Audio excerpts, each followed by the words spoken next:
Today we have another demonstration of what happens when Donald Trump is working without a teleprompter.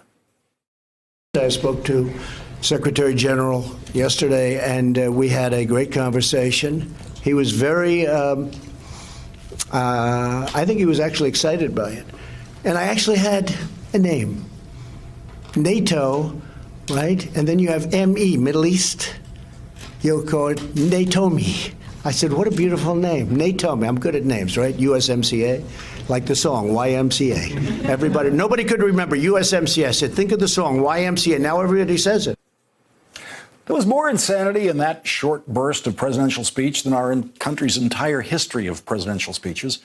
Sorry, United States Marine Corps, if you thought the Mexican trade agreement was named in your honor by using your initials, USMCA, you were wrong. President Trump did not have the U.S. Marine Corps in mind.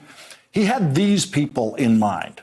The Village People made the song YMCA a hit in 1979 when Donald Trump was a married man prowling New York City's nightclubs without his wife. So remember that, Trump supporters.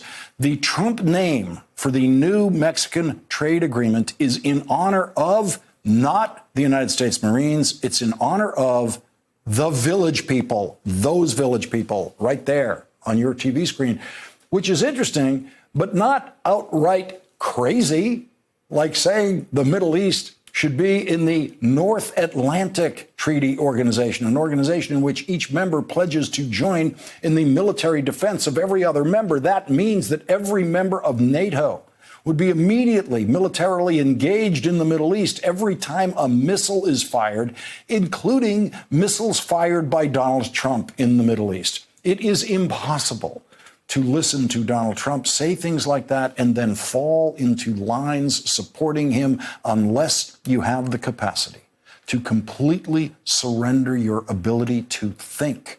Which brings us to Frank Rich's latest brilliant article in New York Magazine, in which he says all cults come to an end, often abruptly, and Trump's Republican Party is nothing if not a cult. Frank Rich takes a look at what would happen to the Trump toadies, and for that, he takes a look at Richard Nixon's defenders and the Vichy collaborators of World War II. Thanks for checking out our YouTube channel. Subscribe by clicking on the button below for more from The Last Word and the rest of MSNBC.